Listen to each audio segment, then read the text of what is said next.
ఓం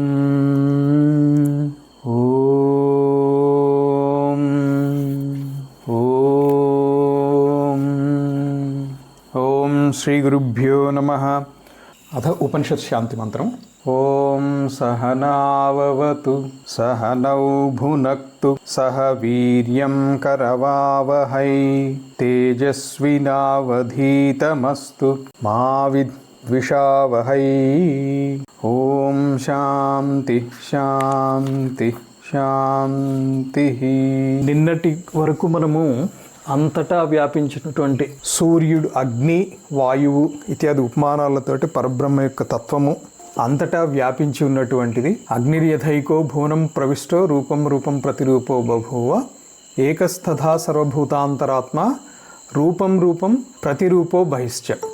అదేవిధంగా వాయుర్యథైకో భువనం ప్రవిష్టో రూపం రూపం ప్రతిరూపో బభూవ ఏకస్తథా సర్వభూతాంతరాత్మ రూపం రూపం ప్రతిరూపో బహిశ్చ.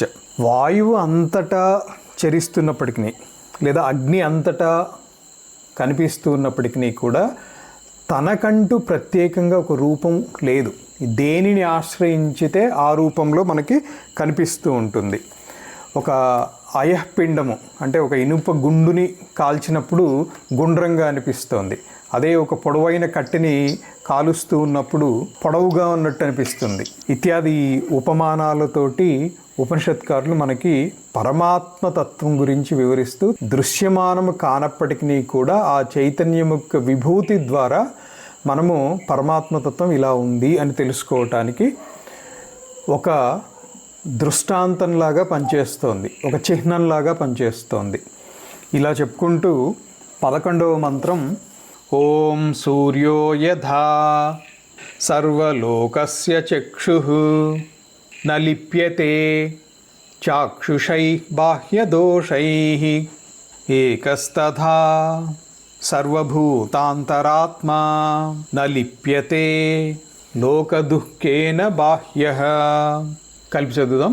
ఓం సూర్యో యథా సర్వలోకస్య చక్షుర్న లిప్యతే చాక్షుషైర్బాహ్యదోషైః ఏకస్తథా సర్వభూతాంతరాత్మా న లిప్యతే లోకదుఃఖేన బాహ్యః. సూర్యః యథా సర్వలోకస్య చక్షుః న లిప్యతే చాక్షుషైః బాహ్యదోషైః ఏకస్తథా సర్వభూతాంతరాత్మా న లిప్యతే లోకదుఃఖేన బాహ్యః. బయట మనకి ఎన్నో అందమైనటువంటివి కనిపిస్తున్నాయి, వికారజాతమైనటువంటివి కనిపిస్తున్నాయి. బహిర్భూములలో మలమూత్రాది విసర్జనలు కనిపిస్తాయి. వాటి మీదన సూర్యకాంతి పడుతుంది, సూర్యప్రకాశనం జరుగుతుంది. కానీ ఈ దోషాలు ఏవి కూడా సూర్యుడికి అంటటం లేదు. ఉత్తమ గుణాలుకి పొంగిపోయేటువంటి ఇది లేదు. కమలం మీద పడినప్పుడు అలాగే ఉంటారు, బురదగుంటలో పడినప్పుడు అలాగే ఉంటారు, మలమూత్రాల మీద పడినప్పుడు కూడా ఎటువంటి దోషము అంటటం లేదు. అదేవిధంగా పరమాత్మ కూడా హీనమైనటువంటి అంశమా, విశిష్టమైనటువంటి అంశమా, అంటే ఉత్తమమైనటువంటి అంశమా, ఎటువంటి ఉపాధి అయినా కూడా అందులో ప్రవర్తించేటువంటి పరమాత్మ ఉన్నంత వరకే గ్రహించి ఆ దోషాలు ఏవైతే ఉంటాయో, విశిష్టతలు ఏవైతే ఉంటాయో అవి పరమాత్మ సాన్నిధ్యంలో వర్తించినవే తప్ప ఉపాధి పట్ల ఆకర్షణ కాకుండా పరమాత్మ యొక్క అంశ ఇది అని గ్రహించగలగాలి. ఇవేవి కూడా పరమాత్మకి అంటవు. ఇందులో ఉండేటువంటి గొప్పతనము ఇవన్నీ కూడా పరమాత్మ ద్వారా వచ్చినటువంటివే. పరమాత్మ సాన్నిధ్యం లేకపోతే ఇందులో ఏ ఉపాధిలో ఏ గొప్పతనము లేదు. ప్రతి ఉపాధిది అదే. సో దీన్నే విస్తృతంగా శాంకర భాష్యం. సూర్యో యథా చక్షుః ఆలోకేన ఉపకారం కుర్వన్ మూత్రపురీషాది అశుచి ప్రకాశనేన. మూత్రం మీద పడినా, మలం మీద పడినా, కుళ్ళిపోయినటువంటి శవం మీద పడినా, అందమైనటువంటి పుష్పం మీద పడినా ఎక్కడ కూడా ఆ వాటిని ప్రకాశింపచేసినప్పుడు తద్దర్శనం సర్వలోకస్య చక్షుః అపి. సర్వలోకస్య చక్షుః, సూర్యుడు ఎవరు? అన్ని లోకాలకి కూడా చక్షువు వంటివాడు. ఇప్పుడు సామాన్యత ఏంటంటే, పోలిక ఏంటంటే, ఇప్పుడు మనం కళ్ళతోటి భిన్నమైనటువంటి పదార్థాలు చూస్తాం. భిన్నమైనటువంటి పదార్థాలు చూసి అందులో లేపాయమానమైనప్పుడు ఆ వికారం మనలో కలుగుతుంది. మలం చూడగానే అబ్బో అని చెప్పి కళ్ళు పక్కకు తిప్పుకుంటాం వికారమైనటువంటి వస్తువు కనపడగానే. లేదా ఒక ఒళ్ళు గగురు పొడిచేటువంటి దృశ్యం ఏదైనా చూసినప్పుడు అబ్బో అని చెప్పి కళ్ళు పక్కకు తిప్పుకోవడం, తల పక్కకు తిప్పుకోవడం, కళ్ళు మూసుకోవడం ఇత్యాది చేస్తాం. అదే రోచకమైనటువంటి దృశ్యము అంటే హృదయ విదారకమైనటువంటి, హృదయ ఆకర్షకమైనటువంటి అంశం ఏదైనా కనిపించినప్పుడు కళ్ళు విప్పార్చి మరీ చూస్తాం. ఇది కళ్ళ ద్వారా ప్రవర్తించేటువంటి చైతన్యానికి ఆ వికారాలతోటి సంబంధం లేదు. మలాన్ని చూసినా లోపల ఉండేటువంటి చైతన్యానికి ఏ వికారము లేదు. అద్భుతమైనటువంటి ఒక సుందరమైనటువంటి దృశ్యాన్ని చూసినా వికారం లేదు. ఈ వికారం అంతా కూడా అంతఃకరణంలోనే ఉంది. ఇది ఇక్కడ చెప్పటం అనమాట. అదేవిధంగా అన్ని లోకాలకి చక్షుహు అయినటువంటి సూర్య భగవానుడికి కూడా ఈ వికారాలతోటి ఒదిగేది లేదు, పోయేది లేదు. ఆయన నిర్లిప్తంగానే ఉంటారు, తన పని తను చేసుకుంటూ వెళ్ళిపోతారు. సర్వలోకస్య చక్షుః అపి సన్ న లిప్యతే చాక్షుషైః అశుచ్యాది దర్శన నిమిత్తైః ఆధ్యాత్మికైః పాపదోషైః. ఆధ్యాత్మిక విషయాలు ఏంటంటే పాపదోషాలతోటి బాహ్యైః చ అశుచ్యాది సంసర్గ దోషైః. బయట కనిపించేటువంటి అశుచులు కానివ్వండి, లేకపోతే ఇతరమైనటువంటి వికారాలు కానీ వేటికి కూడా అంటుకోరు, లేపాయమానం కారు. ఏకః సన్ ఒకళ్ళే అయినప్పటికీ తథా సర్వభూతాంతరాత్మ ఒక్కరే అయినప్పటికీ కూడా అన్ని భూతజాతులకి కూడా ఆత్మ లాగా ఉండేటువంటి ఆ పరమాత్మ నలిప్యతే లోక దుఃఖేన బాహ్య. ఆ పరమాత్మే నీలోనూ ఉన్నారు, నాలోనూ ఉన్నారు. దేనితోటి కూడా ఆయన లేపాయమానం కావటం లేదు. నలిప్యతే లోక దుఃఖేన. ఈ దుఃఖానికి ఆయనకి అంటుకోవట్లేదు, సుఖస్పర్శలకి ఆయనకి ఏమి అంటుకోవట్లేదు పరమాత్మకి. లోకోహి అవిద్య స్వాత్మని అధ్యస్తయా కామకర్మోద్భవం దుఃఖం అనుభవతి. మన కోరికల ద్వారా వచ్చినటువంటి లేదా నష్టాలు కానివ్వండి, లాభాలు కానివ్వండి, ఇవన్నీ కూడా ఆపాదించుకుని నేను చేశాను, నాకు వచ్చింది అనుకుంటున్నారు. నాకు వచ్చింది అనేటువంటిది అక్కడ పరమాత్మని అధ్యారోపణ చేసి, అంటే పరమాత్మ యందు అధ్యారోపణ చేసి నాకు వచ్చింది అనుకుంటున్నాం. కానీ నిజానికి మీకు ఏది రాలేదు, లాభము రాలేదు, నష్టము రాలేదు. ఎలా చెప్తాము అని అంటే, మీరు వెళ్ళేటప్పుడు ఈ లాభము నష్టం మీరు ఏమైనా పట్టుకెళ్తున్నారా, లేకపోతే దానికి బాధ్యత ఉందా? మీకు ఏమీ ఉండదు. వెళ్ళేటప్పుడు వచ్చేటప్పుడు ఇవేమన్నా పట్టుకొచ్చామా? లాభాలు నష్టాలు ఇవేమీ లేవు. కాబట్టి మీకు అంటే స్వస్వరూపంలో అనుసంధానించబడినటువంటి స్థితికి చేరుకోగలిగినప్పుడు మీకు ఈ వికారాలకి ఏ సంబంధము లేదు.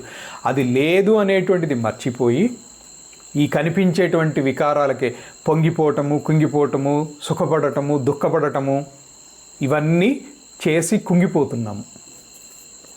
సో ఇవన్నీ ఏంటి? అధ్యస్తయ కామకర్మోద్భవం దుఃఖం. ఇవన్నీ ఈ దుఃఖానికి మూల కారణం ఏంటి? కామన. అంటే ఇది కావాలి అని కోరుకున్నాం ఏదో ఒక వస్తువు, అది దొరికింది, ఏదో ఒక సంతోషం. ఎంతకాలం ఉంటుంది అది? పోయినా అదేమన్నా శాశ్వత సంతోషమా? ఆ వస్తువు కొన్ని రోజులు అయిన తర్వాత ఆ వస్తువు మీద ఆ మోజు తీరిపోతుంది, పక్కన పడేస్తాం. అది ఏదైనా కానివ్వండి. ఉదాహరణ చెప్పాలంటే మీ అందరికీ తెలిసినటువంటి ఉదాహరణ, ఫస్ట్ టైం ఫ్రిడ్జ్ కొనుక్కున్నప్పుడు కొత్త ఫ్రిడ్జ్ చాలా శుభ్రంగా ఉంచుకోవడానికి ప్రయత్నం చేస్తారు. ఒక వారం ఉంచుకుంటారా, 10 రోజులు ఉంచారా, నెల ఉంచుతారో ఏదో ఉంటుంది. ఆ ఓపిక తగ్గిపోయిన తర్వాత ఆ ఫ్రిడ్జ్ తర్వాత ఒక 6 నెలల తర్వాత వెళ్ళి ఆ ఫ్రిడ్జ్ చూస్తే ఆ ఫ్రిడ్జ్లో ఏమంటారు, ఆ పులిసిపోయిన పిండి వాసనలు ఏవో వస్తాయి. అంటే దాని మీద ఆ ఆకర్షణ తగ్గిపోయింది ఆ వస్తువు మీద. అంటే అక్కడ శాశ్వతమైనటువంటి ఆనందాన్ని అది ఇవ్వటం లేదు, కొన్ని రోజుల వరకే. ఇదంతా ఎందుకు వచ్చింది? కామనతోటి వచ్చింది. ఇది నాది అనేటువంటి కోరిక, నాకు కావాలి అనేటువంటిది ఒకటి, నాది అనేటువంటిది. అంటే మమత్వము, అహంత, మమత. ఇది నేను కొనుక్కున్నాను, ఇది నాది, మమత్వం. నతు సా పరమార్థత స్వాత్మని. ఇవి నీలో సహజంగా లేవు, కోరిక ద్వారా ఇవి ఆపాదించబడ్డాయి. యథా రజ్జు శుక్తిక ఊషర గగనేషు. ఊషర క్షేత్రం అంటే ఎండమావులు, అంటే ఎటువంటి నీటి ఇది ఉండదు, నీటి తెర ఉండదు, కానీ ఉన్నట్టు కనిపిస్తాయి. గగనం, ఆకాశంలో పుష్పం ఉంది అని అంటారు. ఆ పుష్పాన్ని నాకు తెచ్చి అంటే గగన కుసుమము అంటారు. అంటే అది నిజానికి లేదు. లేదా గంధర్వ నగరము, లేదా వంధ్యాపుత్రుడు, ఇవన్నీ ఉపమానాలు అంటారు. రజ్జు అంటే తాడు. అక్కడ పాముని భ్రమపడ్డాం. నిజానికి రజ్జులో ఎటువంటి దోషము లేదు, అది కాటేయదు, నిన్ను భయపెట్టాలనే గుణము దానిలో అసలు నిజానికి లేదు. కానీ సంధ్య చీకటిలో దాన్ని చూసి పాముని భ్రమపడి భయపడి చెమటలు తెచ్చుకొని బీపీలు పెంచుకొని కర్రలు తెచ్చి దాన్ని కొట్టడానికి ప్రయత్నం చేస్తారు. ఇవన్నీ ఏంటి? అవిద్యతోటి కూడుకున్నటువంటి. అది ఎప్పుడైతే దాని మీద ప్రకాశం పడుతుందో, ఓ ఇది తాడేనండి అని చెప్పి నిశ్చింతగా ఉంటారు. అప్పుడు తీసి పక్కన పడేస్తారు చిన్నపిల్లాడు కూడా చేతోటి. యథా రజ్జు శుక్తిక ఊషర గగనేషు సత్పజతోదక మలాని న రజ్వాదీనాం స్వతః.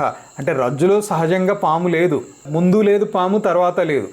ఏది? భ్రాంతి కలగక ముందు అందులో పాము లేదు, భ్రాంతి కలిగినప్పుడు కూడా నిజానికి రజ్జులో పాము లేదు, అంటే తాడులో పాము లేదు. భ్రాంతి తొలగిపోయిన తర్వాత కూడా అక్కడ పాము లేదు. అంటే 3 కాలాల్లో కూడా అవిద్యతోటి వచ్చినటువంటి ఈ దృశ్యం కానివ్వండి ఇవేవి కూడా నిజానికి ఎప్పుడూ లేవు. లేకపోయినా కూడా భ్రాంతి కాలంలో తాడులో పాము ఉంది అని ఆ భ్రాంతి తొలగేంత వరకే ఉంది. అది భ్రాంతి తొలగిన తర్వాత రజ్జుగానే దర్శనమిస్తోంది. అలాగే పరమాత్మ యందు జగత్తు అనేటువంటిది ఆరోపించబడినటువంటిది. అంటే నీ అంతరాత్మలో ఈ కనిపించేటువంటివన్నీ కూడా ఆరోపించబడి ఇవన్నీ నావి, వీళ్ళంతా నా వాళ్ళు, ఇవి నా సంపద, ఇది నా కష్టము, ఇది నా సుఖము, ఇవన్నీ ఆరోపించుకున్నాం. ఇది భ్రాంతి. ఎప్పుడైతే ఈ భ్రాంతి తొలగిందో దీన్ని అవిద్య అన్నారు భగవత్పాదులు. ఈ అవిద్య ఎవరి ద్వారా తొలగుతుంది అంటే ఆగమ ఆచార్యేణ ప్రోక్తేన, అంటే శృతివాక్యాలు. అంటే ఇలాంటి శృతివాక్యాలు వినటం ద్వారా, సద్గురువులను ఆశ్రయించడం ద్వారా ఎప్పుడైతే మనకి భ్రాంతి తొలగుతుందో అప్పుడు అక్కడ రజ్జులో తాడు లేదు, ఎండమావిలో నీళ్లు లేవు అని తెలిసిన తర్వాత దాని వెంట పరిగెత్తడం ఆపేస్తారు. అది తెలియనంత వరకే దాని వెంట ఇంకొంచెం ముందుకుందండి నీళ్ళు, వెళ్ళి చూద్దాం, నాకు బాగా దాహంగా ఉంది, ఇంకొంచెం ముందుకు ఎంత దూరం వెళ్ళినా అక్కడ నీళ్లు దొరకవు. అలాగే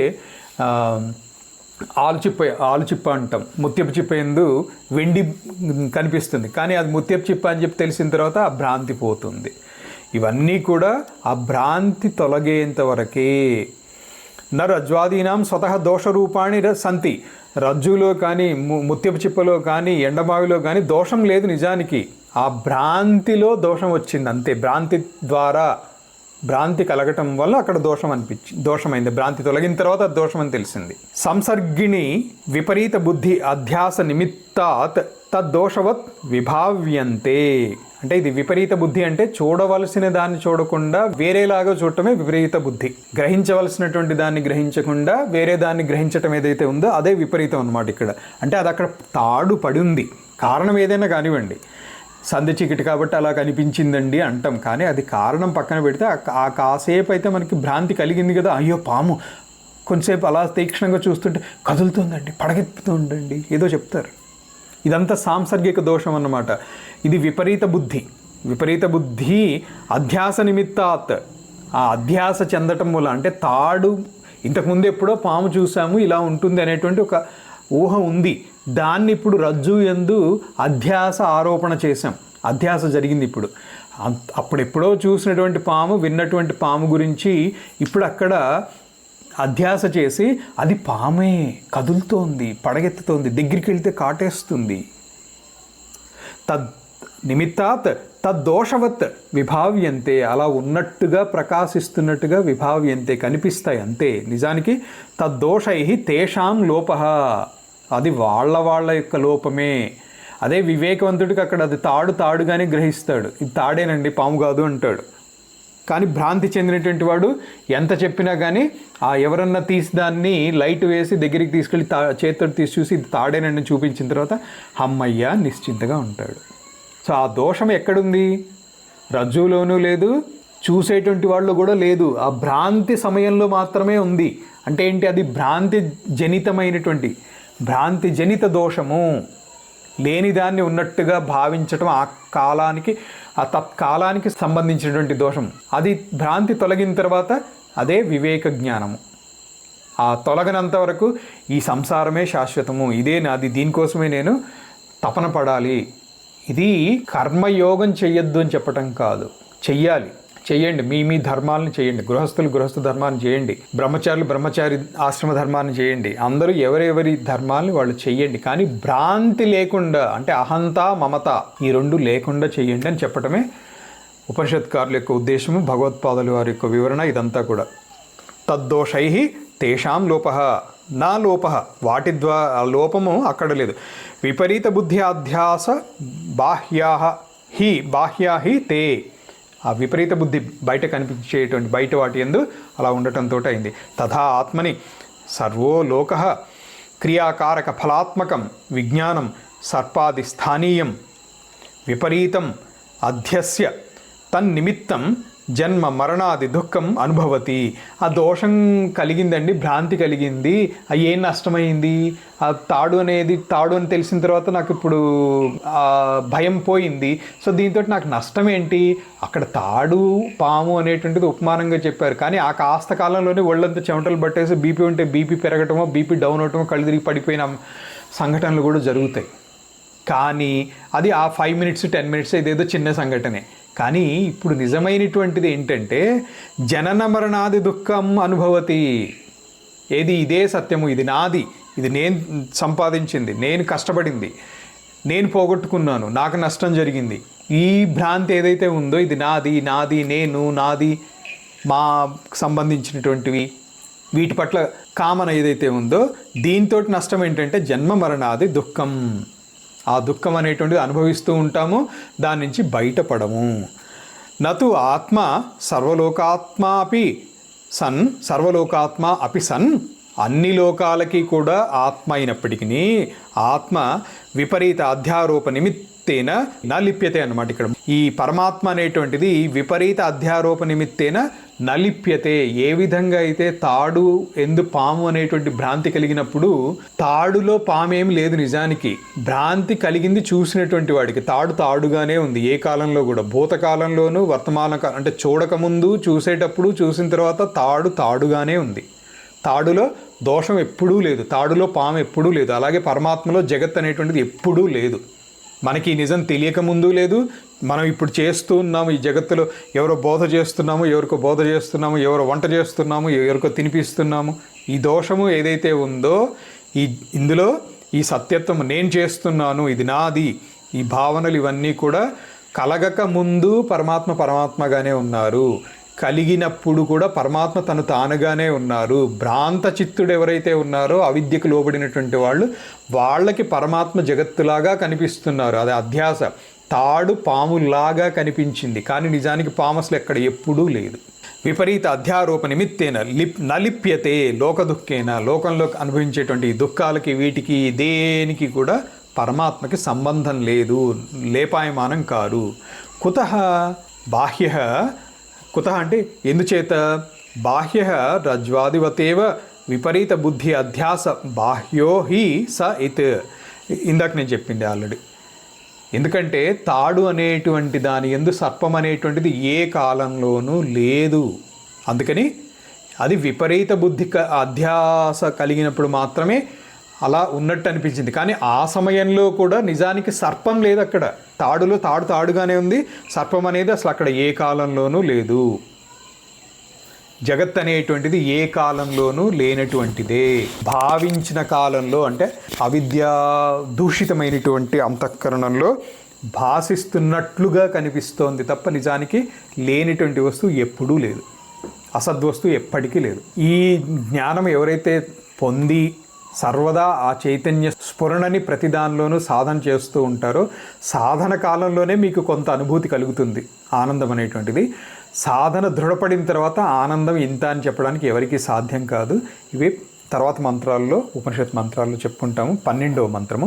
ఓం ఏకో వశీ సర్వభూతాంతరాత్మా ఏకం రూపం బహుధా యః కరోతి తమాత్మస్థం ఏను పశ్యంతి ధీరాః తేషాం సుఖం శాశ్వతం నేతరేషాం. కలిపి చదువుదాం. ఓం ఏకో వశీ సర్వభూతాంతరాత్మా ఏకం రూపం బహుధా యః కరోతి తమాత్మస్థం ఏను పశ్యంతి ధీరాస్తేషాం సుఖం శాశ్వతం నేతరేషాం. పదచ్ఛేదం. ఏకో వశీ సర్వభూతాంతరాత్మా ఏకం రూపం బహుధా యః కరోతి తం ఆత్మస్థం యః అనుపశ్యంతి ధీరాః తేషాం సుఖం శాశ్వతం న ఇతరేషాం. వేరే వాటి ద్వారా శాశ్వతమైనటువంటి సుఖం అనేటువంటిది ఎప్పటికీ లభించదు. మరి దేని ద్వారా లభిస్తుంది? ఒక్కరే అయినటువంటి పరమాత్మ అన్ని భూతాలలోనూ అంతరాత్మగా ఉన్నప్పటికీ కూడా తన రూపం తనగానే ఉన్నారు. ఏకం రూపం బహుధా యః కరోతి.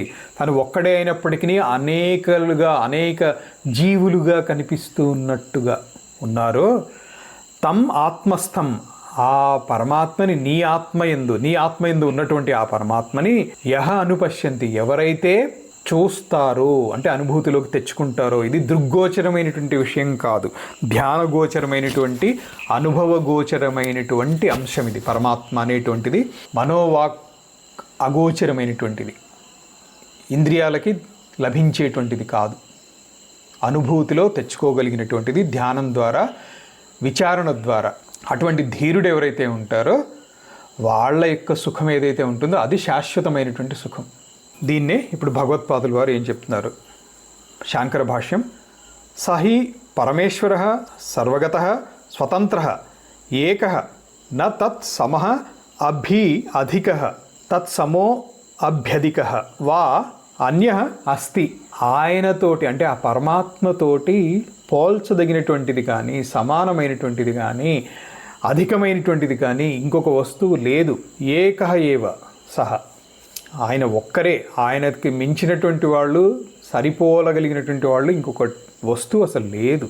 వశీ సర్వం హి అస్య జగద్వశః వర్తతే, ఆయన యొక్క అధీనంలోనే అన్నీ కూడా, అన్ని జగత్తులు, అనేక బ్రహ్మాండ కోటి జననీ, అన్ని బ్రహ్మాండాలు, అనేక కోట్ల బ్రహ్మాండాలు అన్నీ కూడా వారి కనుసన్నలలో మెలుగుతున్నట్లుగానే ఉంటాయి, అంటే వారి అధీనంలోనే ఉంటాయి. కుతః సర్వభూతాంతరాత్మ, ఆయన ఆ బ్రహ్మస్తంభ పర్యంతము ఉన్నటువంటి ఆత్మ ఆయనే. అంటే చిన్న కీటకం, చిన్న క్రిమి, మనం చూడగలిగినటువంటి చిన్న చీమ, ఇంకా చీమ కంటే కూడా చిన్న చిన్నవి ఇంకేమన్నా కనిపిస్తాయి, పురుగులో ఏవో, వాటిని మొదలుకొని బ్రహ్మదేవుని పర్యంతం. ఇక్కడ బ్రహ్మదేవుడు అంటే చతుర్ముఖ బ్రహ్మ అని తీసుకోవచ్చు, లేదా హిరణ్యగర్భ పర్యంతం అని కూడా తీసుకోవచ్చు.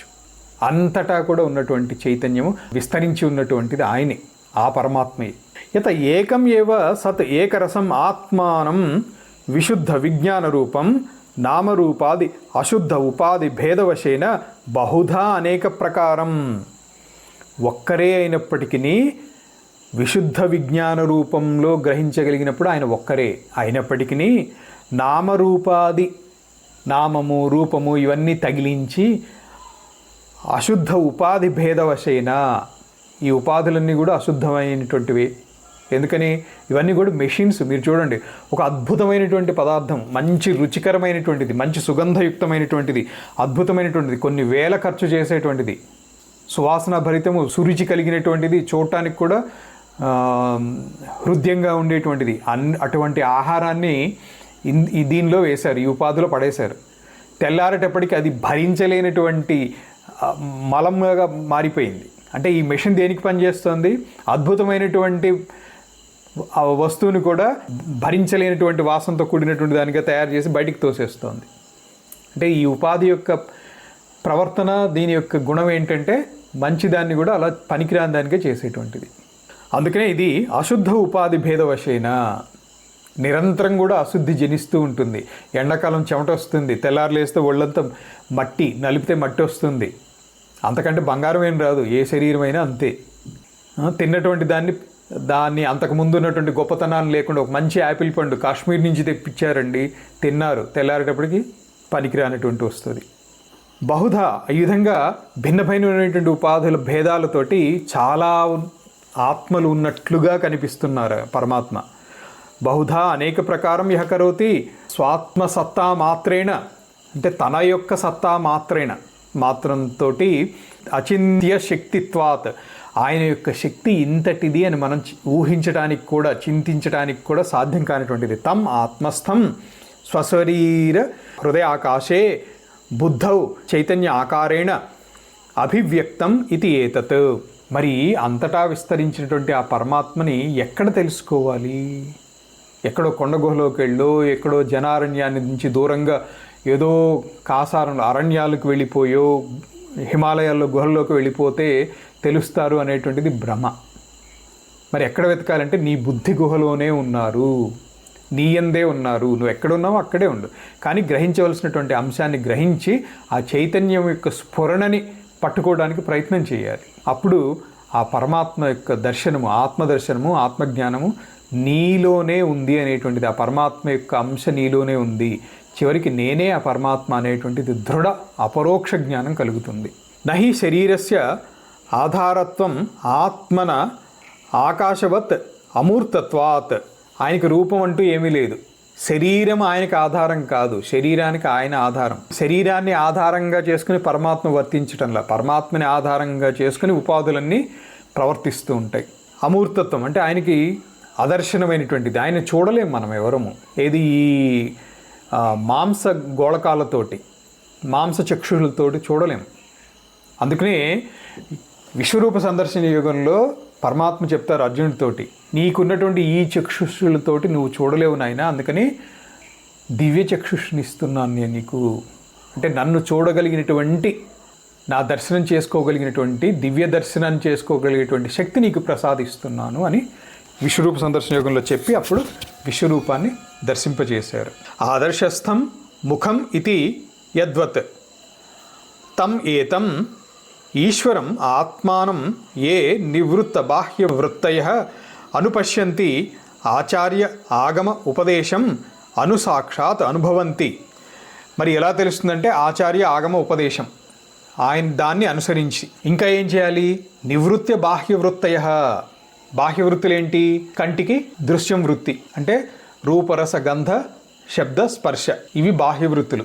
వీటి నుంచి విరమించినటువంటి అంటే అంతఃకరణాన్ని లోపలికి విడ్రా చేసుకోగలగాలి. ఆ చైతన్యాన్ని బయట ప్రవర్తింపకుండా నిరోధించుకొని అంతర్ముఖత్వం సాధించినప్పుడు, ఆ సాధించడానికి ఉపయుక్తమైనటువంటివి ఏంటి అంటే ఆచార్య ఆగమ ఉపదేశం అనుసాక్షాత్ అనుభవంతి. అప్పుడు అనుభవిస్తారు దేన్ని? ఆ పరమాత్మ యొక్క సాన్నిధ్యాన్ని అనుభవంలోకి తెచ్చుకోగలుగుతారు. అంటే ఇది అనుభవ గోచరమైనటువంటి అంశమే తప్ప వేదాలన్నీ చదివినటువంటి వాడికి కూడా పరమాత్మ యొక్క అనుభూతి కలుగుతుంది అనేటువంటి గ్యారంటీ లేదు. థియరిటికల్ నాలెడ్జ్ కాదు, ఇది అనుభవ జ్ఞానము. ధ్యానం ద్వారా, విచారణ ద్వారా మాత్రమే లభించేటువంటి అంశం. సాక్షాత్ అనుభవంతి. ఎవరు అనుభవిస్తారు? ధీరాహ వివేకినః. అంటే వివేకం ఎవరికైతే ఉంటుందో వాళ్ళు మాత్రమే ఈ స్థితికి చేరుకోగలుగుతారు. అంటే సూక్ష్మబుద్ధి అనేటువంటిది ఆవశ్యకము అనేటువంటిది ముందే చెప్పుకున్నాం. సూక్ష్మబుద్ధి కలిగినటువంటి వాళ్ళు వివేకిలు. అది లేనటువంటి వాళ్ళందరినీ శంకర భగవత్పాదులు ఏం చెప్పారు? శంకర భగవత్పాదులే కాదు, ఉపనిషత్కారులు, శృతి మహాత్ములు వీళ్ళందరూ కూడా చెప్పేది మూఢులు, వివేకులు, రెండు వర్గాలు అన్నమాట. ఇది తెలుసుకున్నటువంటి వాళ్ళు వివేకులు. సూక్ష్మబుద్ధి ద్వారా వాళ్ళు తెలుసుకుంటారు. దానికి ఉపకరించేటువంటిది నివృత్త బాహ్య వృత్తయ. బాహ్య వృత్తులన్నింటినీ నివారించి, దీన్నే యోగ మార్గంలో చెప్పాలంటే ప్రత్యాహారం చేసి అంటారు. ప్రత్యాహారం అంటే సెన్సెస్ని విడ్రా చేసుకోవటం.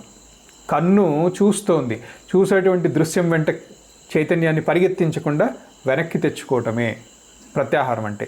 దీన్నే మామూలుగా చెప్పాలంటే ఉపరతి అని కూడా అంటారు. అంటే విరమించుకోవటం, ఉపరమం. సాక్షాత్ అనుభవంతి ధీరా వివేకినః తేషాం పరమేశ్వర భూతానాం శాశ్వతం నిత్యం సుఖం ఆత్మానంద లక్షణం. వాళ్ళకి మాత్రమే శాశ్వతమైనటువంటి, నిత్యమైనటువంటి, సుఖవత్తరమైనటువంటి ఆత్మానందము అనేటువంటిది భవతి, లభిస్తుంది. న ఇతరేషాం. బాహ్య అసత్వబుద్ధీనాం అవివేకినాం స్వాత్మభూతం అపి అవిద్య అవ్యవధానాత్. అవివేకులకి ఏం జరుగుతుంది అని అంటే వీళ్ళందరూ కూడా బయట కనిపించేటువంటి వాటి యందు చైతన్యం మునిగిపోయింది, విరమణం జరగలేదు, అంటే ఉపరమం జరగలేదు. కాబట్టి వీళ్ళకి అవిద్యావశులైనటువంటి వీళ్ళకి నా అవధానాత్, వీళ్ళకి ఎంత ప్రయత్నం చేసినా కూడా లభించదు. బాహ్య విషయాల పట్ల ఆసక్తి ఉన్నంత వరకు అంతర్ముఖ సమారాధ్య బహిర్ముఖ సుదుర్లభ. ఇదే నామం అక్కడ. కించ తర్వాత మంత్రము 13వది. ఇంతేకాకుండా నిత్యో నిత్యానాం చేతనశ్చేతనానాం ఏకో బహూనాం యో విదధాతి కామాన్ తమాత్మస్థం ఏను పశ్యంతి ధీరాః తేషాం శాంతిః శాశ్వతీ నేతరేషాం. 13వ మంత్రం కలిపి చదువుదాం. ఓం నిత్యో నిత్యానాం చేతనశ్చేతనానాం ఏకో బహూనాం యో విదధాతి కామాన్ తమాత్మస్థం ఏను పశ్యంతి ధీరాస్తేషాం శాంతి శాశ్వతీ నేతరేషాం. అనిత్యమైనటువంటి పదార్థములో నిత్యుడుగా, అచేతనమైనటువంటి పదార్థాలలో చేతనుడిగా ఒక్కడే అయినప్పటికీ బహూనాం అన్నిటిలోనూ ఒక్కడిగానే ఉన్నటువంటి ఎవరైతే విద్యమానమై ఉన్నారో, అంతేకాకుండా ఎక్కడెక్కడైతే ఉన్నారో ఆయన లేనటువంటి స్థానము లేదు, జీవము లేదు, చైతన్యము జడము అన్నిటిలోనూ ఆయన ఉన్నారు. అన్నిటిలోనూ ఉండు వాటి వాటి యొక్క కామమును అంటే ఇచ్చని నెరవేరేలాగా సహకరిస్తారు. నెరవేర్చుకోవటమా చెడగొట్టుకోవటమా అనేటువంటిది వాళ్ళకే వదిలేస్తారు. తం అటువంటి ఆ పరమాత్మని ఆత్మస్థం నాలోనే ఉన్నారు అని ఎవరైతే అనుపశ్యంతి ఎవరైతే చూస్తారో అటువంటి ధీరుడు వాళ్ళకి శాంతి శాశ్వతి, శాశ్వతమైనటువంటి శాంతి లభిస్తుంది. నా ఇతరేషాం, ఇతరులకి కాదు. ఇది సంక్షిప్తార్థము. శాంకర భాష్యం దీనికి: నిత్య అవినాశి, నిత్యుడు అంటే అవినాశి. అనిత్యానాం అంటే అవినాశినాం. అనిత్యానాం అంటే వినాశినాం, వినాశము చెందేటువంటి అనిత్య పదార్థములందు అవినాశ స్వభావం కలిగినటువంటి నిత్యమైనటువంటి చేతనానాం, చేతయితృణాం, బాహ్యాదీనాం ప్రాణినాం అగ్ని నిమిత్తం ఇవ దాహకత్వం, అనగ్నీనాం ఉదకాదీనాం ఆత్మ చైతన్య నిమిత్తం ఏవ. ఇప్పుడు మనకి ఎక్కడో ఒక ఫైర్ యాక్సిడెంట్ అయింది, ఏమంటాము? అక్కడ మంటలు అంటుకున్నాయి అంటాం. మంటలు అంటుకున్నాయి కరెక్టే. ఆ మంట తగలెట్టేస్తుంది అంటాం. అది కొంతవరకు కరెక్టే. అంటే దహన స్వభావం అనేటువంటిది అగ్నిది. కాగడాతోటి నిప్పంటించాడు అంటారు. కాగడా స్వభావం అగ్నిది, అంటే కాల్చే స్వభావం అగ్నిది, కానీ కాగడాకు ఉన్నటువంటి కట్టెది కాదు.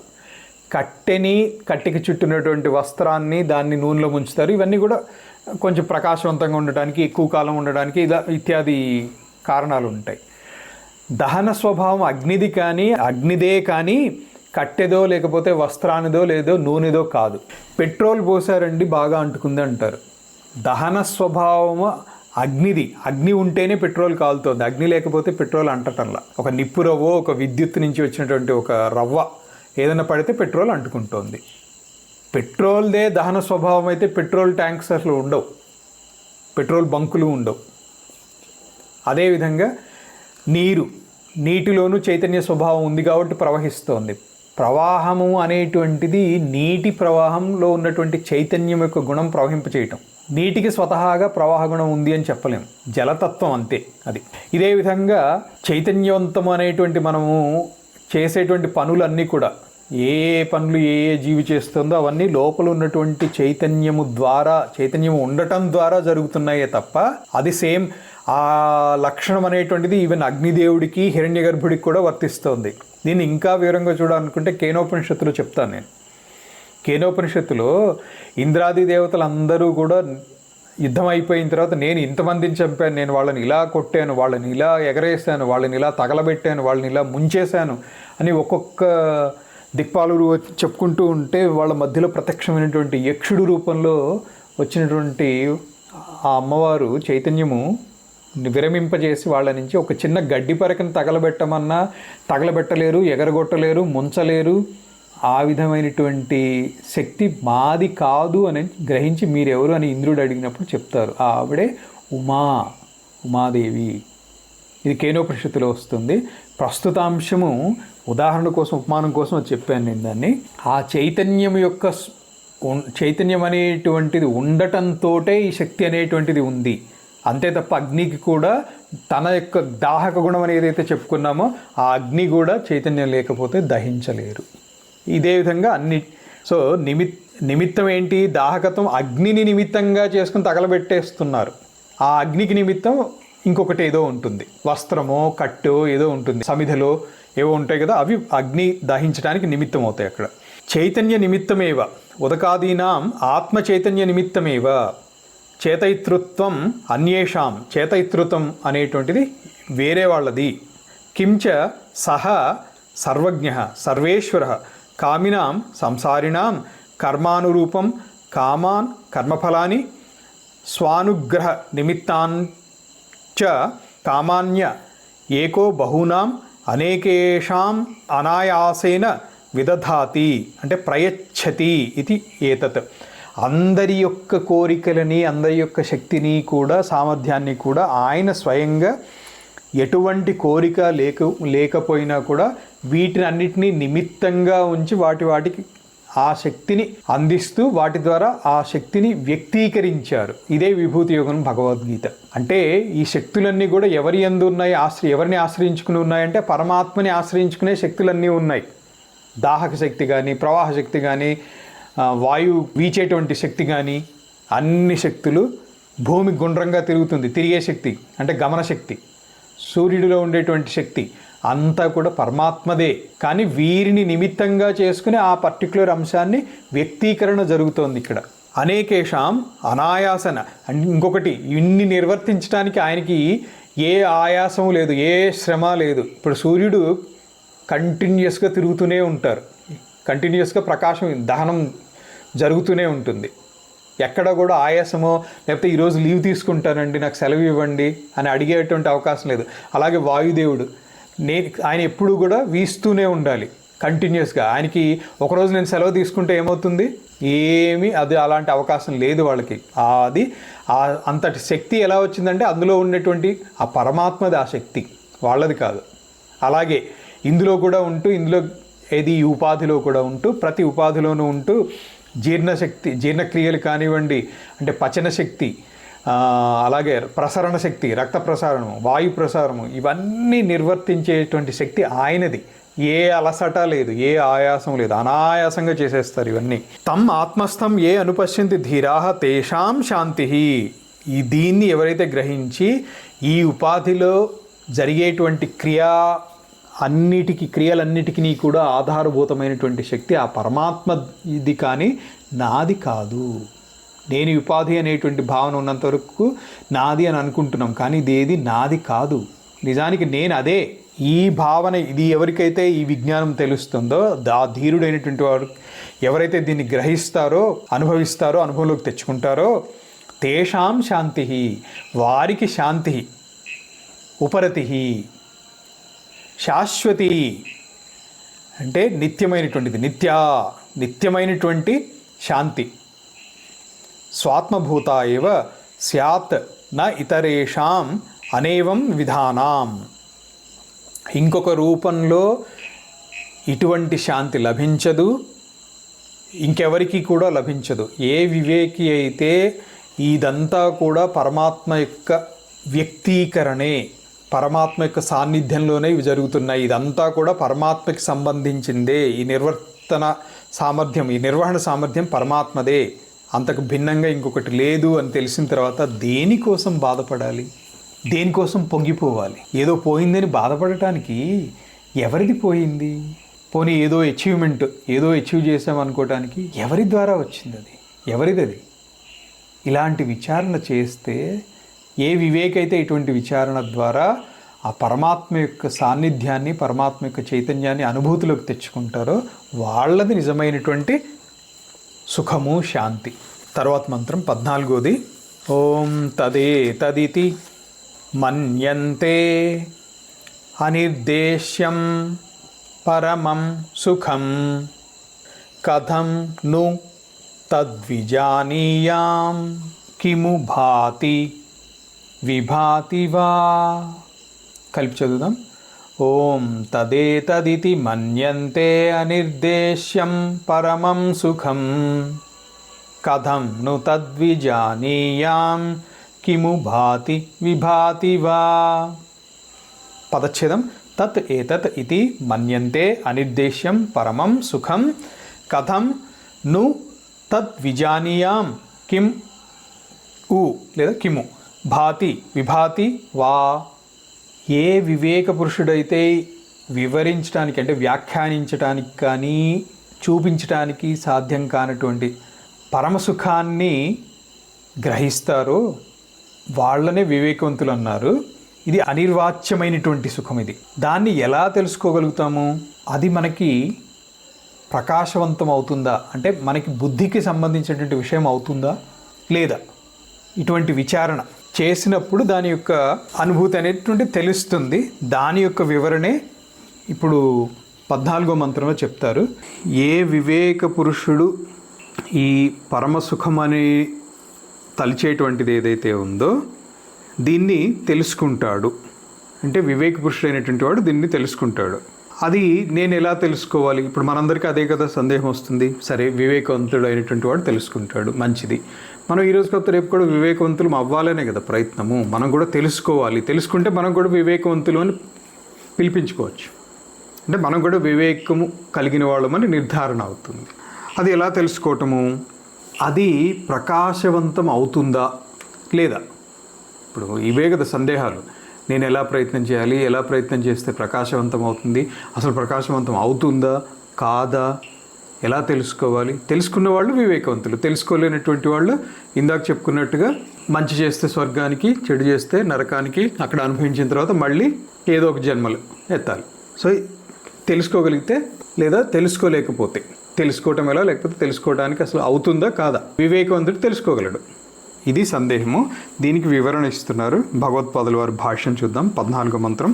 యత్తత్ ఆత్మవిజ్ఞానం సుఖం అనిర్దేశ్యం నిర్దేష్టం అశక్యం పరమం ప్రకృష్టం ప్రాకృత పురుష వాంగ్ మనసయో అగోచరం అపి సన్ నివృత్త ఈషణ లేదా ఐషణ ఏ బ్రాహ్మణా తే యత్తత్ ఏతత్ ప్రత్యక్షం ఏవ ఇది మన్యంతే.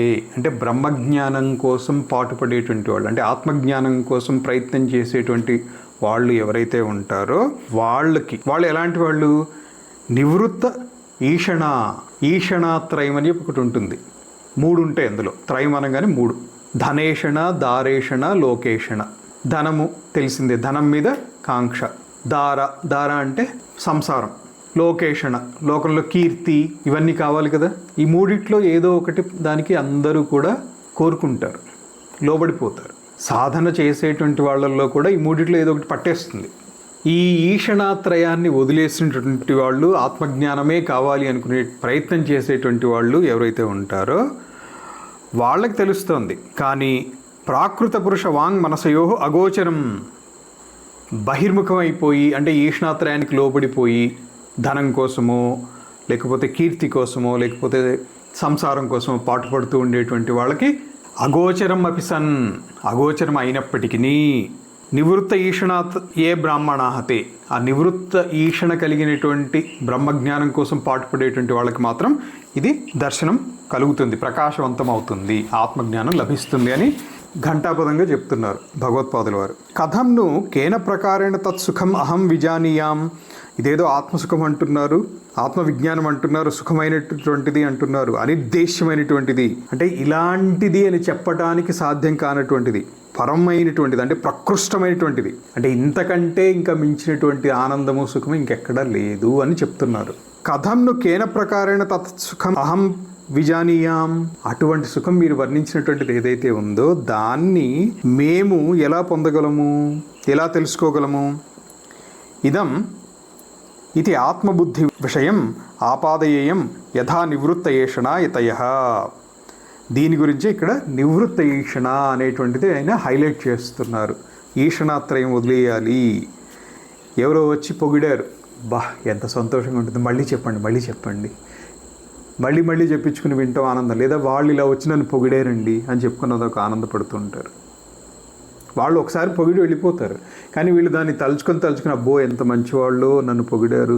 వచ్చిన వాళ్ళందరి దగ్గర కూడా వాళ్ళ మంచితనం చెప్తారు. ఎందుకు మంచిది వాళ్ళు అంటే వీళ్ళని పొగిడారు కాబట్టి. అదే ఎవరో తిట్టిపోయారు, కారణం ఏంటి అనేది తెలుసుకుని దాన్ని నివారణ చేసుకుంటే సంతోషం. అలా కాలేదు, వాళ్ళ దుష్టులండి, దుర్మార్గులండి, నోరు మంచిది కాదండి. ఎందుకని ఏంటంటే నన్ను కూడా తిట్టారండి, అంటే నేను మంచివాడిని అని అనుకుంటున్నాను కాబట్టి నన్ను కూడా తిట్టారు. ఇదే ఈషణ అన్నమాట, కీర్తి కండూతి. సో ఇది మొట్టమొదటిగా వదిలేయవలసినటువంటిది అనమాట. నివృత్త ఈషణ యతయః కిం ఊ తద్భాతి దీప్యతే ప్రకాశాత్మకం తద్ యతః అస్మద్బుద్ధిగోచరత్వేన విభాతి విస్పష్టం దృశ్యతే కిం వా న ఇతి.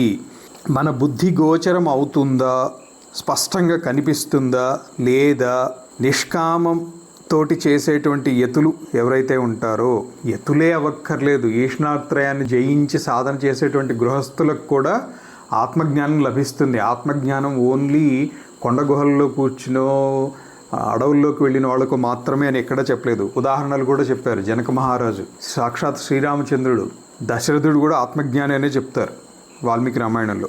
వాళ్ళకి బుద్ధి విషయంలో అంటే బుద్ధికి గోచరం అవుతుంది, అంటే అనుభవంలోకి వస్తుంది.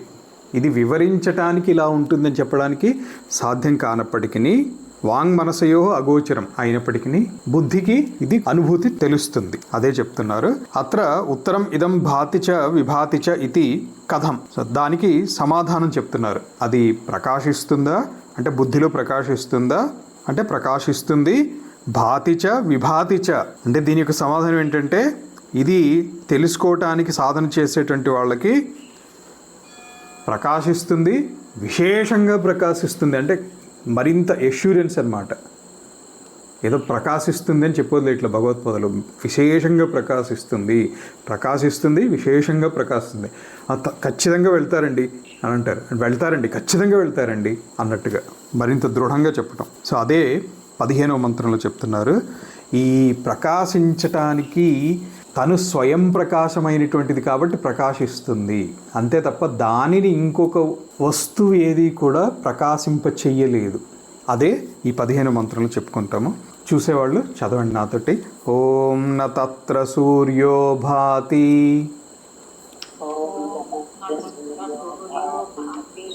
న చంద్రతారకం నేమా విద్యుతో భాంతి కుతో అయం అగ్నిః తమేవ భాంతమనుభాతి సర్వం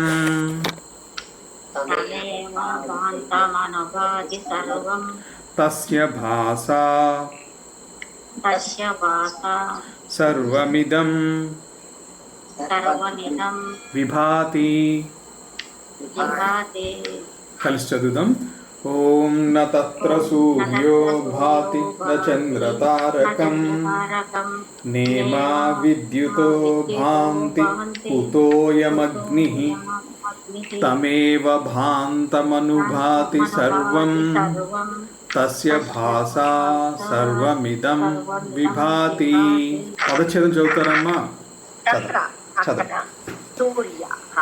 సూర్యుడు నభాతి ప్రకాశించడు, చంద్రతారకం చంద్రుడు నక్షత్రాలు, న అంటే ప్రకాశించవు, ఇమాహ ఈ విద్యుత మెరుపులు, నభాంతి మెరువవు, అయం ఈ అగ్ని అగ్ని, కుతః ఎక్కడ, భాంతం ప్రకాశిస్తున్న, తం దానిని, అను ఏవ అనుసరించే, సర్వం అన్నీ, భాతి ప్రకాశిస్తాయి, ఇదం సర్వం ఈ అన్ని, తస్య దాని యొక్క, భాస కాంతి చేత, విభాతి ప్రకాశిస్తాయి. ఇది చాలా అద్భుతమైనటువంటిది. అన్నీ మనకి కళ్ళకు కనిపిస్తూనే ఉండేటువంటివి ఇవి. మనం ఏమనుకుంటామంటే అబ్బా చంద్రుడి వెన్నెల ఎంత బాగుందండి, రాత్రిపూట కూడా స్పష్టంగా అన్నీ కనిపిస్తున్నాయి అంటే చంద్రప్రకాశము దేన్నైనా కూడా ప్రకాశింపచేస్తుంది. అదే పగలు సూర్యప్రకాశం, సూర్యుడి వెలుగులో అన్నీ కనిపిస్తున్నాయి ఇదే అనుకుంటాం మనం. లేదా ఈ రెండు అవకాశం లేని దగ్గర అగ్ని అంటే ఒక దీపం, విద్యుత్తు, ఆ మెరుపులో ఏదో కనిపిస్తుంది లేదా ఆ దీపపు వెలుగులో ఆ కాంతిలో కనిపిస్తున్నాయి. ఇదే మనకి అనుభవంలో ఉన్నటువంటి విషయం. కానీ మరి ఈ పరమాత్మని ఏది ప్రకాశింపచేస్తుంది అని అంటే ఆ పరమాత్మని సూర్యుడు ప్రకాశింపచేయలేడు, చంద్రుడు ప్రకాశింపచేయలేడు, తారకలు నక్షత్రాలు ప్రకాశింపచేయలేవు, విద్యుత్ అంటే మెరుపులు అవి ప్రకాశింపచేయలేవు. కుతః అయం అగ్ని ఈ అగ్ని ఎలా ప్రకాశింపచేస్తుంది? అవన్నీ ప్రకాశింపచేయలేనివి ఈ అగ్ని, మన భూమి మీద కనిపించేటువంటి అగ్ని వాటన్నిటిని ఎలా ప్రకాశింపచేయగలదు? ఆ పరమాత్మని ఎలా ప్రకాశింపచేయగలదు అంటే ప్రకాశింపచేయలేదు. తను అన్నిటినీ ప్రకాశింపచేస్తున్నారు పరమాత్మ. దీనికే కొంత వివరణ ఇస్తాను ఉదాహరణతోటి. మీకు అందరికీ తెలిసినటువంటిదే ఇదే పరమాత్మ అనేటువంటిది మనం గ్రహించుకోవటం లేదు. దాన్ని పట్టుకోవడానికి సాధన చేస్తే అదే ఆత్మజ్ఞానం అవుతుంది. మెలకుగా ఉన్నారు, ఖాళీగా ఉన్నారు, ఇది చెప్పే ముందు అసలు స్వప్నం గురించి చెప్దాం. సుషుప్తిలో ఏమీ తెలియటం లేదు, ఇది అందరికీ అనుభూతి. సుషుప్తి అంటే గాఢ నిద్ర. గాఢ నిద్రలో ఏమీ తెలియట్లేదు, అందరికీ తెలిసినటువంటి విషయమే, చిన్నపిల్లలు కూడా ఒప్పుకుంటారు. స్వప్నం, ఆ స్వప్నంలో ఏవేవో కనిపించాయి. స్వప్నంలో ఈ కళ్ళు చూస్తున్నాయా? కళ్ళు మూసుకుని ఉన్నారు, నిద్రపోతున్నారు, కళ వచ్చింది. ఈ కళ్ళు కళని చూడటం లేదు. కళలో ఏవో మాటలు, ఏదో డైలాగ్స్ వినిపిస్తాయి, ఏదో ఒక సినిమా చూసినట్టుగా ఉంటుంది కళ, ఒక చిన్న సినిమా చూసినట్టు. అందులో ఏదో ఎవరో అంటున్నట్టు, పొగుడుతున్నట్టు, తిడుతున్నట్టు, లేదా ఇంకొకటి ఏదో వివరిస్తున్నట్టు ఏదో వస్తుంది. కానీ ఆ శబ్దాన్ని విన్నది ఎవరు? ఈ చెవుల ద్వారా కాదు కదా వినేది, ఈ చెవులు పనిచేయటం లేదు. అలాగే ఆ స్వప్నంలో ఏదో పులి మీద పడినట్టు, ఘాటు వేసినట్టు తెలిసింది, బాధ అనిపించింది, కళలో నొప్పి అనిపించింది. కానీ ఆ నొప్పి ఈ శరీరంది కాదే, అంటే ఈ శరీరం ద్వారా, ఈ చర్మం ద్వారా, ఈ చర్మ తన్మాత్ర ద్వారా అనుభవించడం లేదు అది. మరి ఇవన్నీ ఎలా తెలుస్తున్నాయి? ఆ కాంతి ఎక్కడిది? అవన్నీ ఎక్కడ కనిపిస్తున్నాయి? సో ఇది ఒకటి. రెండవది, స్వప్నంలో మీరేమీ లోపల ఇన్వర్టర్ ఏం పెట్టి లైట్స్ ఏమి ఆన్ చేయలేదు, కానీ ఆ స్వప్నంలో ఉన్నటువంటి ఆ క్యారెక్టర్స్ అన్నీ ఎలా కనిపించాయి? ఏ కాంతి ద్వారా కళను చూడగలిగారు? ఈ ట్యూబ్లైట్ ఏమైనా బుర్ర లోపలికి ఎక్కించేసామా? ఏ లైటు లేదు అక్కడ, కానీ ప్రకాశవంతంగా కళ కనిపిస్తుంది. కళలో బయట కనిపించిన దానికంటే కూడా ఇంకా అద్భుతమైనటువంటి ప్రకాశంలో కనిపిస్తాయి, గోల్డెన్ రంగులో కనిపిస్తాయి మంచి మంచి కళలు అయితే. అలాగే ఖాళీగా కూర్చున్నారు, ఏదో ధ్యానం చేద్దామనో జపం చేద్దామనో కూర్చున్నారు, మనసు ఏదో ఒక విషయాన్ని పట్టుకుంది, అలా పెంచుకుంటూ దాని గురించి ఆలోచించుకుంటూ అలా వెళ్ళిపోతుంది. ఆ వెళ్ళేటప్పుడు ఆ జరిగినటువంటి సంఘటన లేకపోతే ఊహించినటువంటి సంఘటన ఒకటి దృగ్గోచరం అవుతోంది. ఆ దృగ్గోచరమైనటువంటి దాన్ని ఈ కళ్ళతోటే చూస్తున్నారా? అందులోనూ మాట్లాడుతున్నట్టుగా అనిపిస్తుంది, ఈ చెవులతోటి వింటం లేదు. అందులోనూ ఏదో ఒక సంఘటనలు జరిగినట్టు, ఏదో భయంకరమైనటువంటిదో లేకపోతే సంతోషం కలిగేటువంటిదో ఏదో అనిపిస్తుంది. ఈ శరీరం ద్వారా అనుభవించడం లేదు, కానీ అవన్నీ అనుభూతి కలుగుతోంది. ఒక రుచికరమైనటువంటి పదార్థం ఏదో తిన్నట్టు అనిపిస్తుంది. ఈ నోటితోటి తినటం లేదు, కానీ దాని రుచి ఏదో అనిపిస్తోంది. ఇవన్నీ ఎలా అవుతున్నాయి? కంటికి అధిదేవత అయినటువంటి సూర్యుడి ద్వారా ఆ దృశ్యం ప్రకాశింపబడలేదు. అలాగే ఇతర తన్మాత్రలు కానీ ఇతర అధిదైవతలు కానివ్వండి, ఏదైనా కూడా వీటి ద్వారా ఆ దృశ్యం ఏది ప్రకాశింపబడలేదు. ఎవరి ప్రకాశం ద్వారా ఇవన్నీ ప్రకాశింపబడ్డాయో వారి ప్రకాశం ద్వారానే సూర్యుడు ప్రకాశింపబడుతున్నాడు, చంద్రుడు ప్రకాశింపబడుతున్నాడు, తారకలు, విద్యుత్తు, అగ్ని, ఇది అదేనే ఉంది. సర్వ దృశ్య ప్రపంచము కూడా ప్రకాశింపబడుతోంది. ఎంతవరకు ఆయన ప్రకాశము దాని యందు, అంటే ఆ పరమాత్మ యొక్క ప్రకాశం దాని మీద ప్రభావం చూపించలేదో అంతవరకు అది తెలియని విషయమే అవుతుంది. ఎప్పుడైతే ఈ ఆత్మ చైతన్యం దానిని ప్రకాశింపజేస్తుందో అప్పుడు ఈ బుద్ధికి తెలుస్తోంది, అంతేగాని అంతకుముందు లేదు అని కాదు. అంతకుముందు కూడా పరమాత్మ ఎంత అది ఉంది, కానీ పరమాత్మ ఇప్పుడు దాన్ని ప్రకాశింపచేశారు నీకు తెలియటం కోసం. అదే ఇందులో వివరిస్తున్నారనమాట. అది ఒక్కటి కనుక పట్టుకోగలిగితే ఆత్మజ్ఞానానికి మీరు చాలా దగ్గరికి వచ్చేసినట్టే.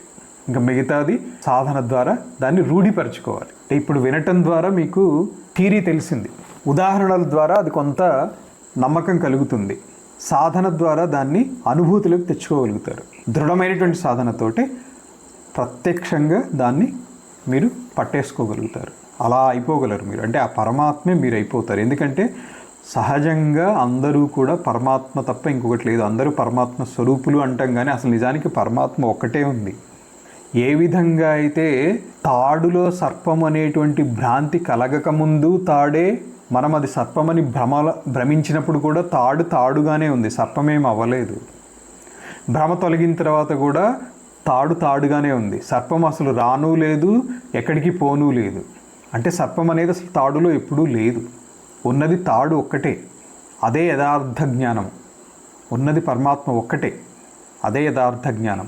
అది తెలుసుకోవడం కోసమే ఈ ఉపనిషత్తులు, శృతిమాత, భగవత్పాదులు వారి భాష్యం ఇవన్నీ మనకి ఉపకరిస్తున్నాయి. కిం బహునా యద్ ఇదం ఆదికం సర్వం భాతి తత్ తమేవ పరమేశ్వరం భాంతం దీప్యమానం అనుదీప్యతే. ఎన్నో చెప్పుకోవటం ఎందుకు? ఇవన్నీ మనం చూసేటువంటివి అన్నీ కూడా వీటినన్నిటినీ ఆ పరమేశ్వరుడే ప్రకాశింపచేస్తున్నారు, అంటే ఆ పరమాత్మే ప్రకాశింపచేస్తున్నారు. ఆయనని ఇంకొకటి ఏది కూడా ప్రకాశింపచేయలేదు. యథా జల ఉల్మూకాది అగ్ని సంయోగాత్ అగ్నిం దహంతం అనుదహతి న స్వతః తద్వత్ తస్యైవ భాస దీప్త్య సర్వమిదం సూర్యాది విభాతి. మనం యజ్ఞం చేసేటప్పుడు యజ్ఞంలో సమిధలు వేస్తున్నాం, సమిధలు వేయటం ద్వారా అగ్నిని మండిస్తున్నాం, అంతేనా అనే అనుకుంటాం సహజంగా. కట్టెల్ని వేయటం ద్వారా అగ్నిని మండిస్తున్నాం, కానీ కట్టెల్ని మండించేటువంటిది అగ్ని. అగ్నికి దాహక స్వభావం ఉంది, కట్టెకి లేదు. కట్టెని అగ్ని దహించుతోంది, కట్టె అనేటువంటిది ఉంది కాబట్టి అగ్ని మనకు అక్కడ కనిపిస్తుంది ప్రజ్వలించినట్టు, అంటే అక్కడ ఉపాధి అనేది ఉంది కాబట్టి అది కనిపిస్తుంది. ఇది ఉదాహరణకు చెప్పటం. కానీ సహజంగా పరమాత్మ అనేటువంటిది బుద్ధిగోచరం, అంటే సాధన ద్వారా నీవు తెలుసుకోగలిగినటువంటి విషయం. ఏ విధంగా అయితే కట్టె ద్వారా అగ్ని జ్వలిస్తోంది అని అనుకుంటామో, కానీ యాక్చువల్గా అగ్ని ద్వారా కట్టె జ్వలింపబడుతోంది. స్వతహాగా కట్టె తగలబడే స్వభావం ఉందే కానీ ఎండుకట్టె అది అగ్ని కాదు, అది అగ్నిలాగా అది ప్రకాశింప చేయదు. అది ఇదే విధంగా సూర్యుడు కానివ్వండి, చంద్రుడు కానివ్వండి, మనం చూసేటువంటి అబ్బో ఎంత బాగా వెలుగుతున్నాయని మనం అనుకుంటున్నాం కదా.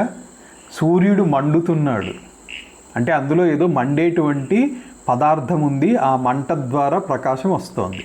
అంటే అగ్ని ఆ పదార్థాన్ని దహిస్తోంది. ఆ అగ్ని కూడా దహించేటువంటి ఆ శక్తి అగ్నికి ఎక్కడి నుంచి వచ్చిందంటే పరమాత్మ యొక్క శక్తి అది. సో అన్నిటినీ ప్రకాశింపజేసేటువంటిది పరమాత్మే, అన్నిటిలోనూ ఉన్నటువంటి శక్తి పరమాత్మదే. యత ఏవం తదేవ బ్రహ్మ భాతి చ విభాతి చ. ఈ విధంగా ఆ బ్రహ్మ అనేటువంటిది ప్రకాశిస్తుంది, విశేషంగా కూడా ప్రకాశిస్తోంది. కార్యగతేన వివిధేన భాష తస్య బ్రహ్మణః భారూపత్వం స్వతః అవగమ్యతే. ఎవరైతే బ్రహ్మజ్ఞానులు ఉన్నారో, సాధన చేస్తున్నటువంటి వాళ్ళు ఉన్నారో, వీళ్ళకి అది స్వతహాగా స్వయంగా తెలుస్తుంది. ఆ ప్రకాశత్వం అనేటువంటిది, భారూపత్వం అంటే ప్రకాశిత్వం, ఆ ప్రకాశత్వం అనేటువంటిది ఈ సాధన చేసేటువంటి సాధకులకి, ఆత్మజ్ఞానులకి తెలుస్తోంది. నహి స్వతః అవిద్యమానం భాసనం అన్యస్య కర్తుం శక్యం. తనలో ప్రకాశింపచేసేటువంటి గుణము లేనటువంటిది ఇంకొక దాన్ని ప్రకాశింపచేయలేదు. అగ్నిలో దాహక గుణం లేనకపోతే ఇంకొక దాన్ని దహించలేదు. అదేవిధంగా పరమాత్మలో ప్రకాశింపచేసేటువంటి తత్వం ఉన్నది కాబట్టి అన్నిటినీ ప్రకాశింపచేయగలుగుతోంది. అది లేనటువంటిది ఇంకొక దాన్ని ప్రకాశింపచేయలేదు. అంటే ఏంటి? సూర్యుడు కానీ, చంద్రుడు కానీ, తారకలు కానీ, విద్యుత్ కానీ, అగ్ని కానీ, ఇవన్నీ కూడా ఆ పరమాత్మ యొక్క ప్రకాశనత్వంతో ఇవన్నీ ప్రకాశింపబడుతున్నాయి. వీటికి దేనికి కూడా సహజంగా ఆ గుణం వీటికి దేనికి లేదు. ఉన్న ఇవి తమ కంటే కింది స్థాయిలో ఉన్నటువంటి వాటిని మాత్రమే ప్రకాశింపజేయగలవు, కానీ పరమాత్మని ప్రకాశింపజేసే గుణం వీటికి లేదు. అంటే ఆ ప్రకాశింపజేసే గుణం అనేటువంటిది పరమాత్మది. ఘటాదీనాం అన్యావభాసకత్వాత్ అదర్శనాత్ భాసన రూపాణం చ ఆదిత్యాదీనాం తద్ అదర్శనాత్. వేరే వాటిని ఇవి ప్రకాశింపజేయగలవు, కానీ తమలో సహజంగా పరమాత్మని ప్రకాశింపజేసే లక్షణం లేనటువంటివి ఏవి కూడా పరమాత్మని ప్రకాశింప చెయ్యలేవు. ఇదే ఆదిత్యాది వీటన్నిటిలో కూడా ఉన్నటువంటి ప్రకాశం కూడా. అంటే తాము పరమాత్మని ప్రకాశింప చేయలేవు. తమలో వాటిలో కనిపించేటువంటి ప్రకాశం ఎవరిది? వాళ్ళది కాదు. అది ఆ ప్రకాశింపచేసేటువంటి గుణం పరమాత్మది. తన గుణంతో వీటిని ప్రకాశింపజేస్తున్నారు. వీటిని వాటిని ఏముంది, అన్నిటిని కూడా ప్రకాశింపజేస్తున్నారు. వీటికి వేటికి కూడా సహజంగా ఆ ప్రకాశింపజేసే గుణం లేదు. కాబట్టి ఇవి పరమాత్మని ప్రకాశింప చేయలేవు. మరి ఇది ఎలా తెలుస్తుంది అంటే బుద్ధి గుహలో ఉన్నటువంటి పరమాత్మని ఇందాక చెప్పినటువంటి ఉదాహరణల ద్వారా సాధన చేయడానికి ప్రయత్నం చేస్తే కొంతగా అనుభూతి వస్తూ ఉంటుంది. అదే ధ్యానము, అదే విచారణ. ఆ విచారణ ద్వారా పరమాత్మ యొక్క దర్శనము, చైతన్యం యొక్క అనుభూతి కలుగుతాయి. ఇది ఎలా ఉంటుంది అని అంటే మాటలతో వర్ణించగలిగినటువంటిది కాదు.